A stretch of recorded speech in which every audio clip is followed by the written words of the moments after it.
Hello and welcome. Alright then, please settle down, grab a drink and let me spin you a yarn. Have you ever wondered why, when you rock up to Thailand, most of the locals look at you, a pasty white westerner, and immediately think you are loaded? As if you have just rolled out of a solid gold Bentley and are showering £20 notes on street vendors. It is a common sight, is it not? This ingrained belief that every Farang, that is we, by the way, white Western men. However, why, you may ask? Well, this enduring myth. Well, my friends, it is not just because we occasionally spill our beer or get sunburnt trying to pronounce pad thai. There is a fascinating, rather complex tapestry woven here, and it actually has quite a bit to do with you. Yes, you. Stick around, because by the end of this, you will understand exactly why. You are often seen as a walking, talking ATM in the land of smiles. Now, I have been living in Thailand long enough to have seen more than a few rainy seasons and even more bewildered tourists. Moreover, the one constant, the undeniable truth, is this perception. You walk into a shop, you ask a price, and often without even a flicker of guilt, you will hear a number suspiciously higher than what the local chap next to you just paid. Do not deny it, you have experienced it. It is the Farang price, a phenomenon as common as spicy food and friendly smiles. So, let us peel back the layers of this particular onion. It all boils down to a delightful cocktail of economic disparities, visible spending habits, and some rather intriguing social dynamics. Moreover, trust me, it is not as simple as them just being greedy. First off, let us talk brass tacks, money. Now, I do not need to tell you that the average salary in, say, London or New York is significantly higher than what a local Thai person earns. A good monthly wage for someone in Bangkok trying to make ends meet might be 25 to 50,000 Thai baht. That is roughly 550 to 1100 pounds, or 680 to 1360 US dollars. Now, compare that to what you earn. Even if you're not exactly rolling it back home, your average Western salary, even if it feels barely adequate there, can stretch like a supermodel on a yoga retreat when you convert it into baht. Take a simple example. A delicious plate of street pad kapow costs you, say, 50 to 70 baht. That is barely a quid or $2. Back home you'd be lucky to get a soggy sausage roll for that. Therefore, when a Thai person sees you happily scoffing down 2 plates, washing it down with a large beer, they see a man who just spent what, to them, might be a significant chunk of their daily earnings on a casual meal. And you think bargain. It is all about perspective, is it not? The exchange rate is not just favourable, it is a superpower which turns your modest savings into what looks like a dragon's hoard. Then there is the whole tourism thing. Thailand, bless its beautiful soul, relies heavily on us holidaymakers. Moreover, what do tourists do? They spend money. Hotels, fancy meals, expensive cocktails with tiny umbrellas, elephant sanctuaries, dodgy suit tailors, you name it. We splurge. We are on holiday after all. We are not pinching pennies, we are indulging. Imagine you are a local street vendor selling trinkets. All day you see people who look like you haggling over a few baht, trying to save every penny. Then along comes us. We might try a half-hearted haggle, but ultimately we will often pay the price without much fuss.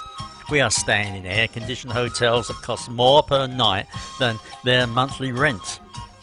We are sipping iced coffees in swanky cafes. We are splashing out on excursions that would be a dream for many Thais. This visible, constant stream of unrestricted spending, even if it is just your average package holiday, paints a picture of immense wealth. You are not just a tourist, you are a walking economic stimulus package.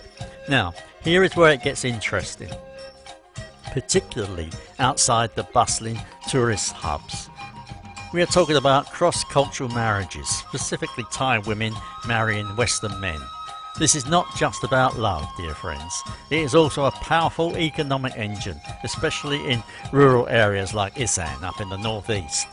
Many of these Thai women come from incredibly humble backgrounds. Moreover, when they marry a Farang, even if he is just a regular bloke on a modest pension back home, the financial impact on their families can be transformative. We are talking about remittances being sent home, new houses being built, kids getting an education they otherwise could not afford, even small businesses being started. I have seen it countless times. A perfectly ordinary retired plumber from Sheffield comes over, marries a lovely Thai lady, and suddenly her entire village benefits. This is not a charity, it is a partnership. However, to the wider community, it is undeniable proof. Farang money changes lives. It lifts families out of poverty. When you see a gleaming new house in a rural village, chances are there is a Western husband somewhere in the picture. The direct, tangible influx of money from Western partners solidifies the perception of Farangs as truly, genuinely rich. It is not just a rumour, it is a visible reality. Then you have the expat communities. While not all expats are titans of industry, many hold higher paying jobs, teaching English, working in international corporations, or, as mentioned, living off healthy pensions. They tend to live in nicer areas, drive nicer cars. Even if they are just Honda Civics, they look flashier than a beat-up pickup truck, and generally maintain a lifestyle that is well beyond the reach of an average Thai. Their very presence doing relatively well adds another layer to the rich Farang narrative. Moreover, let us not forget a touch of history. After World War II, and particularly during the Vietnam War, Thailand became a significant strategic ally for Western powers, especially the US. There was substantial Western financial aid and investment. This era further cemented the image of Westerners as economically powerful and prosperous. The groundwork for this perception were laid decades ago. Now, before you start feeling too smug or conversely too aggrieved about being seen as a cash cow, here is a kicker. It is not always true. For every Farang splashing cash around like a drunken sailor, there is another pinching pennies, trying to make their retirement savings last, or even working odd jobs under the table just to get by. Not every Westerner here is a millionaire. In fact, many are just ordinary folk trying to live a more affordable life than back home. Nevertheless, here is the rub. Those struggling Farangs often are not as visible. They are not staying in the five-star resorts. They are not buying rounds for the whole bar. The visible ones, the ones that create the stereotype, are the ones spending freely. It is like judging the entire ocean by a few waves that crash on the shore. So, there you have it. You, my dear, slightly pasty-faced friend, are seen as wealthy in Thailand, not just because you are Western, but because of confluence of economic realities, visible spending, and social cultural dynamics. So next time you are charged the Farang price for a tuk-tuk, do not get too huffy. Just remember, in their eyes, you are King Midas on holiday, just without the golden touch, unless you count turning baht into a ridiculously good time. Moreover, who are we to argue with that? Now, if you enjoyed this little peek behind the curtain, do not be a stranger. Give us a like, subscribe for more grumpy but insightful ramblings, and tell me in the comments below, have you ever experienced the Farang price? Furthermore, what is the most outrageous thing you have ever been charged for? Let us share our stories. Bye bye.